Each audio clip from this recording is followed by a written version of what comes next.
ক্ষমতা হস্তান্তরের প্রক্রিয়া কি হবে সে বিষয়টা বাংলাদেশের রাজনীতিতে গভীর সংকট তৈরি করেছে।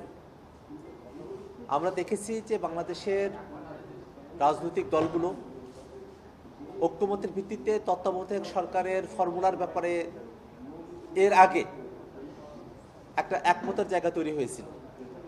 সে তত্ত্বাবধায়ক সরকারের অধীনে কয়েকটি নির্বাচন অনুষ্ঠিত হয়েছে, কিন্তু পরবর্তীতে হাসিনা যখন ক্ষমতায় এলো, জুডিশিয়ারিকে ব্যবহার করে তত্ত্বাবধায়ক সরকারের প্রভিশন সংবিধান থেকে বাদ দিয়ে দেওয়া হলো। ঐক্যমত্য কমিশনে রাজনৈতিক দলগুলো তত্ত্বাবধায়ক সরকারকে ফিরিয়ে নিয়ে আসার ব্যাপারে আমরা সকলেই একমত, কিন্তু সেই তত্ত্বাবধায়ক সরকার কিভাবে গঠিত হবে সে জায়গাটাতে মোটা থেকে একটা একমতের জায়গা হলো যে পূর্বে ত্রয়োদশ সংশোধনীতে যেভাবে বাধ্যতামূলকভাবে সাবেক বিচারপতিদেরকে তত্ত্বাবধায়ক সরকারের প্রধান উপদেষ্টা করার বিধান করা হয়েছিল, সেই জায়গাটা আমরা রাখার পক্ষপাতী নই। আমরা মনে করি যে এটা রাজনৈতিক সিদ্ধান্ত, এটা রাজনীতিবিদদের হাত ধরেই সিদ্ধান্তটা গ্রহণ করা প্রয়োজন, এবং ত্রয়োদশ সংশোধনীর যে লুফলসগুলো রয়েছে, দুর্বলতার জায়গাগুলো রয়েছে, বিশেষত বাধ্যতামূলকভাবেই সাবেক প্রধান বিচারপতি বা অন্য বিচারপতিদেরকে প্রধান উপদেষ্টা করার যে বিধান, তার ব্যতিক্রম একটা বিধান আমাদের যুক্ত করা প্রয়োজন। এবং সে জায়গা থেকেই প্রাথমিকভাবে 5 সদস্যের একটা বাছাই কমিটির কথা বলা হয়েছে। প্রধানমন্ত্রী, বিরোধী দলীয় নেতা, স্পিকার, ডেপুটি স্পিকার এবং তৃতীয় যে দলটি থাকবে সংসদে তাদের একজন প্রতিনিধি, এই 5 জন প্রতিনিধির সমন্বয়ে যে কমিটি, তারা আসলে যদি রাজনৈতিক দলগুলো, সরকারি দল, বিরোধী দল, অন্য দল, যে যাদেরকে নমিনেশন দিয়েছে বা তাদের পক্ষ থেকে প্রস্তাব করেছে, সে প্রস্তাবনার ভিতর থেকে কারো ব্যাপারে যদি একমত হতে পারে তাহলে আসলে সেখানে একটা সমাধান হয়ে গেল।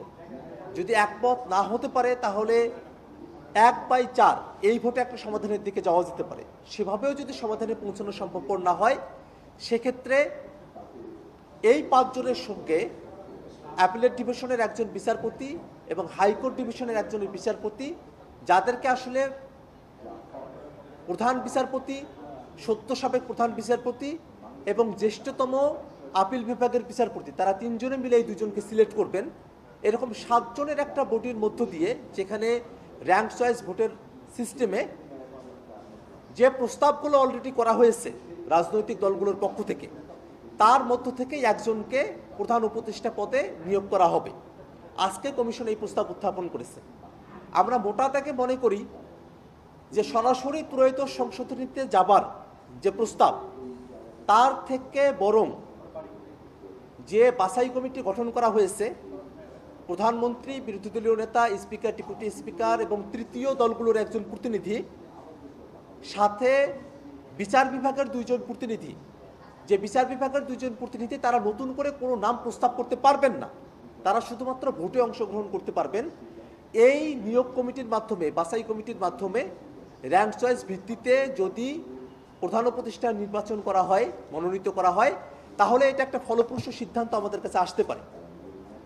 আজকে যখন আমরা এই বিষয় নিয়ে কথা বলেছি, বিএনপির তরফ থেকে বলা হয়েছে ঠিক যে বাছাই কমিটি তারা যদি একমতে সিদ্ধান্ত গ্রহণ করতে না পারে, তারপরে সরাসরি ত্রয়োদশ সংশোধনীতে যাওয়ার যে আলাপ, তার মাঝখানের যে একটা পন্থা, সেটা খুঁজে বের করার জন্য পরবর্তীতে যারা সংসদে আসলেন বা পরবর্তীতে যারা নির্বাচিত হয়ে আসলেন, তারা যেন এই বিষয়টি ঠিক করতে পারেন, তেমন একটা প্রস্তাব এখানে করা হয়েছে। কিন্তু আমাদের কাছে মোটা থেকে মনে হয় যে তত্ত্বাবধায়ক সরকারের ইস্যুটা আমাদের জাতির জন্য এতটা গুরুত্বপূর্ণ যে সেটাকে পুরোপুরিভাবে সমাধান না করে তার কোনো একটু অংশকেও আমরা যদি পরবর্তী কোনো সময়ের জন্য তুলে রাখি, তাহলে এটা বড় ধরনের বিতর্কের জায়গা এবং মোটা থেকে এটা অসমাধানের একটা পরিস্থিতি তৈরি হয়ে রাখতে পারে।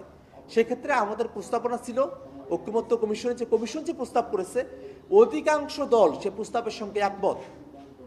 অন্য যে রাজনৈতিক দলগুলো আছে তাদের কাছে যদি বেটার আর কোনো সলিউশন থাকে, তারা সেটা প্রস্তাব করতে পারেন। নতুবা যে প্রস্তাব ঐক্যমত্য কমিশন এখানে প্রদান করেছে, সেই প্রস্তাবের প্রতি সকল রাজনৈতিক দল একমত আছে। বিএনপি সহ যে গুটি কতক দল এই প্রস্তাবের সঙ্গে একমত না হয়ে পরে সংসদের কথা বলেছেন, তারাও আসলে তাদের সিদ্ধান্ত পুনর্বিবেচনা করতে পারেন। আমাদের কাছে মনে হয় তত্ত্বাবধায়ক সরকারের ইস্যুটা আমাদের এই ফোরামেই পুরোপুরিভাবে সেটেল করে ফেলা প্রয়োজন। সেটাকে পরবর্তী কোনো ফোরামের জন্য রেখে দেওয়া গোটা থেকে একটা অশনি সংকেত তৈরি করতে পারে। ধন্যবাদ।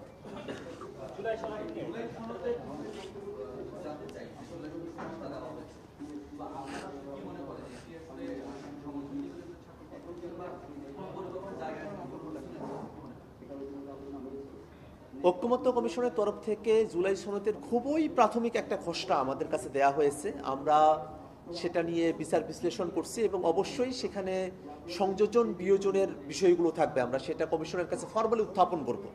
কিন্তু মোটা দাগে যে কথাটা বলা প্রয়োজন, জুলাই সনদ মৌলিক সংস্কারের ভিত্তিতেই সেটা হতে হবে। আমরা যে বিষয়গুলো নিয়ে ঐকমত্য কমিশনে আলাপ করেছি, মৌলিক সংস্কারের প্রত্যেকটা বিষয়ই যেন জুলাই সনদে অন্তর্ভুক্ত হয়, সেটাই আমাদের দাবি। যদি কোনো বিষয়কে অনুল্লেখ করে বাদ দিয়ে জুলাই ঘোষণাপত্র প্রণয়ন করা হয়, সেক্ষেত্রে সেই জুলাই সনদে আমরা স্বাক্ষর করবো কিনা সেটা অবশ্যই বিবেচনাধীন। এবং একই সাথে যে জুলাই সনদ প্রণয়ন করা হবে সেটা যেন বাস্তবায়নযোগ্য হয়, এর কারণে আমরা এলএফের কথা বলেছি, লিগ্যাল ফ্রেমওয়ার্ক অর্ডার করে একটা আইনি ভিত্তি দিয়ে জুলাই সনদকে বাস্তবায়নের একটা পথ তৈরি করা যেতে পারে। একই সাথে সংবিধানের সঙ্গে যে বিষয়গুলো সম্পর্কিত, সেই বিষয়গুলোকে সংবিধান পুনর্লিখন করানোর জন্য একটা যদি গণপরিষদ নির্বাচন হয়, সেই গণপরিষদের মধ্য দিয়ে আমরা সব থেকে শুদ্ধতম উপায় এবং সঠিক উপায়ে আমরা সেটাকে সন্নিবেশ করতে পারি সংবিধানে। এবং একই সাথে জুলাই সনদে এতগুলো রাজনৈতিক দল আমরা যে মৌলিক সংস্কারগুলোর বিষয়ে একমত হচ্ছে, সেই সংস্কারগুলো থেকে যাতে পরবর্তীতে ক্ষমতায় আসা কোনো দল বিচ্যুত হতে না পারে, সেটা গ্যারান্টিড হতে হবে। এবং একই সাথে এই সংস্কারের প্রস্তাবনাগুলোর সঙ্গে অসঙ্গতিপূর্ণ, অসামঞ্জস্যপূর্ণ কোনো আইন যাতে তৈরি করা না হয়, তেমন একটা বিধান যুক্ত করার ব্যাপারে আমরা দাবি জানিয়েছি। মোটা থেকে আমাদের অফিসিয়াল যে বক্তব্য, সেটা আমরা কমিশনের কাছে আমাদের অফিসিয়াল বক্তব্য হস্তান্তর করার পরেই আপনাদেরকে বিস্তারিত জানাবো। ধন্যবাদ আপনাদের।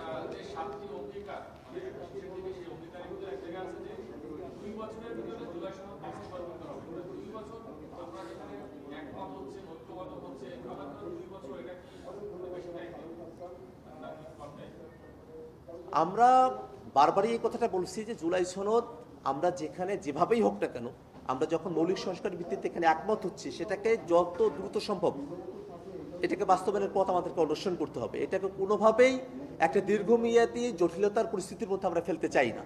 মোটা থেকে যে খসড়াটা দেওয়া হয়েছে, সেই খসড়াটার ব্যাপারে আমরা দলীয় ফর্মে আলাপ আলোচনা করছি। আমাদের অফিসিয়াল যে পজিশন এবং যে সংযোজন বিয়োজনগুলোর জায়গা রয়েছে, অবশ্যই রয়েছে, সেগুলো আমরা আপনাদেরকে আরও ফর্মালি সামনের দিনে আমরা উপস্থাপন করব।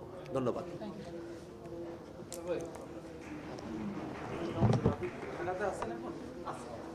আর